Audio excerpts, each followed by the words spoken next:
क्या आपने कभी नोटिस किया है कि आपका माइंड कभी रुकता ही नहीं है, हमेशा कुछ ना कुछ चीज़ों में उलझा रहता है। कभी पास्ट की गलतियों में उलझा रहता है तो कभी फ्यूचर की टेंशन में उलझा रहता है। सर हम इसके बारे में सोचते हैं कि जो मेरा दिमाग है वो फालतू चीज़ें सोचता रहता है, लेकिन हम जीना भूल जाते हैं, हम सुनते नहीं है। लेकिन हम समझ नहीं पाते हैं कि हम वर्तमान में नहीं जी रहे, हम पास्ट और फ्यूचर में अटके पड़े। इसी के बारे में इस वीडियो में मैं आपको बताने वाला हूँ किस तरीके से आप अपने दिमाग को शांत कर सकते हो, प्रेजेंट और वर्तमान में पूरी तरह कैसे जिए। वीडियो को एंड तक देखना। वीडियो के एंड में एक बोनस टिप भी आपको देने वाला हूँ। 5 स्टेप्स के साथ हम लोग इसमें डिटेल में समझेंगे किस तरीके से हम अपने थॉट्स को साइलेंस एंड कंट्रोल कर सकते हैं, अपने माइंड को कंट्रोल कर सकते हैं। स्टेप नंबर 1, समझो कि तुम अपने विचार नहीं हो। हम लगातार सोचते रहते हैं, कहीं मैं फेल हो गया तो लोग क्या कहेंगे, मैं ये काम कर पाऊंगा या नहीं, काश मैंने वह काम पहले किया होता। तो ये सारी चीजें हम सोचते रहते हैं। जो लोग ने पहले भी स्टार्ट नहीं किया और अब भी नहीं कर पा रहे हैं, बस वो सोचे जा रहे हैं पास्ट की और फ्यूचर की। तो मैं आपको एक चीज क्लियर कर दूं, पेड़ लगाने का बेस्ट टाइम आज से 10 साल पहले भी था, आज भी है और बाद में भी होगा। कि आप जो भी काम आज कर या 10 साल पहले करते तो भी आपको सक्सेस मिलेगी,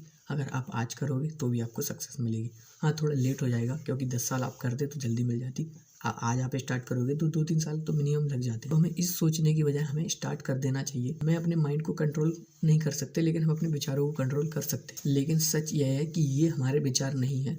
विचार बादलों की तरह होते हैं, आते हैं और चले जाते हैं। तुम समझ जाते हो कि तुम अपने विचारों को कंट्रोल नहीं कर सकते, तुम अपने एक्शंस को कंट्रोल कर सकते हो। तो आप अपने विचारों को नियंत्रित करने लगते हो, ना कि विचार आपको नियंत्रित करते हैं। जब भी कोई नेगेटिव थॉट्स आए तो बस उसे ऑब्जर्व की तरह देखो, जैसे आसमान में बादल गुजर रहे हो बिना प्रतिक्रिया किए। स्टेप नंबर 2, अपनी सांसों पर ध्यान दो। जब भी आपको लगे कि आपका मन ज्यादा भटक रहा है, ज्यादा आप ओवर थिंकिंग कर रहे हो, एक शांत जगह पर बैठ जाओ और अपनी सांसों पर ध्यान दो। धीरे धीरे गहरी सांस लो, धीरे धीरे सांस को छोड़ो और अपनी सांसों को महसूस करो कि तुम अपने कमरे में बैठे, तुम सिर्फ अपनी सांसों पर ध्यान दे रहे हो, आपके आसपास कोई भी नहीं है। पूरी कोशिश करो कि आप अपनी सांसों पर ध्यान दे पाओ। ये सिंपल प्रैक्टिस तुम्हें कुछ ही सेकंड में शांत कर देती है। जब तुम अपनी सांसों के साथ जुड़ते हो तो आपका मन शांत होने लगता है। आप ये एक तरीका और यूज कर सकते हो। जब भी आपका मन भटके और आपको नेगेटिव थॉट्स आए तो आप उल्टी गिनती शुरू करो। और मैंने इस चीज को काफी ज्यादा यूज किया है। तुरंत ही प्रेजेंट टाइम के अंदर आ जाओगे। 1 मिनट के अंदर 100 से लेकर 1 तक उल्टी गिनती गिनना शुरू करो। आप इस चीज को करके देखो और मुझे कमेंट सेक्शन में जरूर से बताना। Step number 3, observe don't react. हमारा मन हर चीज पर फोकस करता है। किसी की बात पर गुस्सा करना, किसी घटना के बारे में हमेशा सोचते रहना, किसी फ्यूचर की बात पर डरना। अगर आप ऑब्जर्व करना सीख जाते हो तो आप अपनी लाइफ के मास्टर बन जाओगे। मतलब सिर्फ देखो मत, फंसो मत। हर थॉट्स और इमोशन को बस एक विजिटर की तरह देखो। कई बार आपने ऑब्जर्व किया होगा कि जब हम कोई चीज सोच रहे होते हैं और हमें पता ही नहीं चलता है, उसको सोचते सोचते हम कब दूसरे थॉट पर शिफ्ट हो जाते हैं, कब तीसरे थॉट पर शिफ्ट हो जाते हैं। ये चीज मेरे साथ काफी बार हुई है, तो मैं भी ऐसा ही करता हूँ। जो भी थॉट आपको आ रहा है आप ऑब्जर्व करो, क्या इससे मुझे कोई फायदा होने वाला है, फिर मैं ऐसा ही बस फालतू सोचे जा रहा हूँ। तो जब भी नेगेटिव थॉट्स आए या आप ज्यादा सोचने लगो तो पहले तो आप ऑब्जर्व करो, या ये अच्छा थॉट है, क्योंकि हमारे दिमाग में 60,000 से ज्यादा विचार आते हैं। 60,000 में से 80% विचार तो नेगेटिव होते हैं, लेकिन हम हर विचार पर विचार तो नहीं कर सकते। ऐसे ही आपको देखना है, ऑब्जर्व करना है कि कौन सा विचार आपके लिए अच्छा है।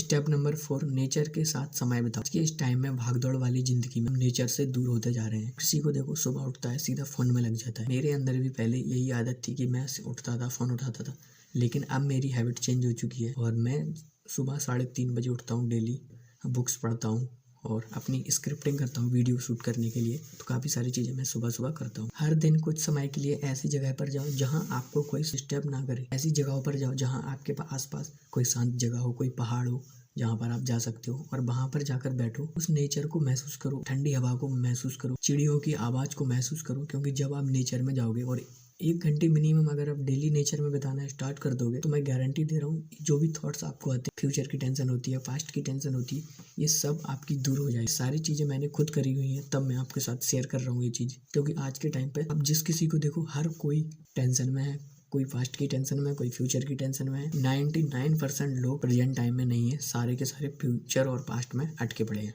जब तुम प्रकृति के साथ, नेचर के साथ समय बिताते हो तो आपका माइंड अपने आप शांत होने लगता है। तुम देखोगे कि तुम्हारे विचार धीरे धीरे कम हो रहे हैं। हम हमेशा सोचते रहते हैं और काम में उलझे रहते हैं, इसलिए हमारा माइंड रिलैक्स नहीं हो पाता है। कि कोई भी चीज़ हो, मशीन भी हो, अगर मशीन भी कंटिन्यू काम करती रहे, कभी बंद ना किया जाए तो वो भी खराब हो सकती है। तो ये तो हमारा माइंड है, तो इसको भी रिलैक्स मिलना बहुत जरूरी है। खाना खा रहा है तो फोन चला रहा है, कोई काम कर रहा है तो फ़ोन चला रहा है। माइंड को रिलैक्स कब मिलेगा? रात को। कुछ लोग तो 12-12, 1-1 बजे तक फ़ोन चलाते हैं। इस वजह से हमारा माइंड को रिलैक्स नहीं मिल पाता है। नेगेटिव थॉट्स आने का सबसे बड़ा कारण है कि आप क्या चीज़ें देख रहे हो। ऐसी उल्टी सीधी चीज़ें देखते हो जहाँ पे नेगेटिव बातें हो रही हैं। आप अच्छी चीज़ें देखो, प्रेमानंद महाराज जी को सुनो तो आपके माइंड में अच्छे विचार आए। ये भी एक टेक्निक है जो आप अच्छी बुक्स पढ़ सकते हो, अच्छी वीडियोस देखो, अच्छी नॉलेज वाले पॉडकास्ट देखो जिनसे आपको कुछ सीखने को मिले। Step number 5, gratitude practice. ये सबसे मोस्ट इम्पॉर्टेंट स्टेप है। इस स्टेप को बिल्कुल भी मिस मत करना। प्रेजेंट मोमेंट में रहने का सबसे अच्छा और आसान तरीका यही है,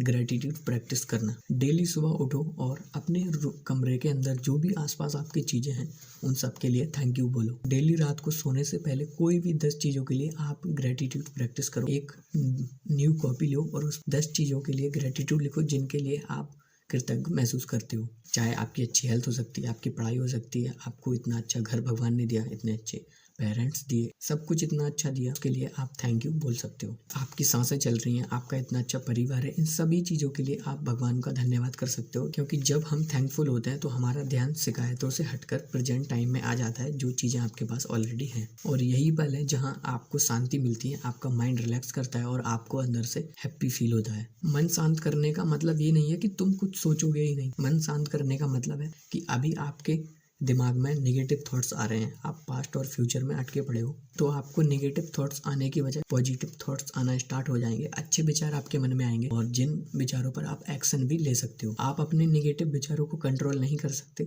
लेकिन आप अपने एक्शंस को कंट्रोल कर सकते हो। कोई भी नेगेटिव विचार आए तो उसको सिर्फ मुंह से नहीं बोलना है, कोशिश करो कि आप उसको मुंह से ना बोलो, देखना ये आना बंद हो जाएंगे। अगर आपको ओवर थिंकिंग होती है तो मैंने एक वीडियो का लिंक डिस्क्रिप्शन में दे रखा है, आप उसको देख लेना। आपकी ओवर थिंकिंग, उस प्रैक्टिस को अगर आपने 3 दिन कर लिया ना, चाहे आप कितनी भी टाइम से ओवर थिंकिंग कर रहे हो, पूरी अच्छी तरीके से आपकी ओवर थिंकिंग खत्म हो जाएगी। तो अगर आपने ये वीडियो यहाँ तक देखा है और अगर थोड़ा सा भी आपको सीखने को मिला है, प्लीज़ इस वीडियो को लाइक करना, अपने दोस्तों के साथ शेयर करना, कमेंट करके बताना कि नेक्स्ट वीडियो मैं किस टॉपिक पर बनाऊँ। को इस वीडियो में सबसे बेस्ट पार्ट कौन सा लगा ये भी कमेंट करके बताना। चैनल पर पहली बार आए हो, चैनल को सब्सक्राइब कर लेना। मिलते हैं एक नई वीडियो में, तब तक के लिए खुश रहें, स्वस्थ रहें और अपनी लाइफ में कुछ अच्छा करते रहें।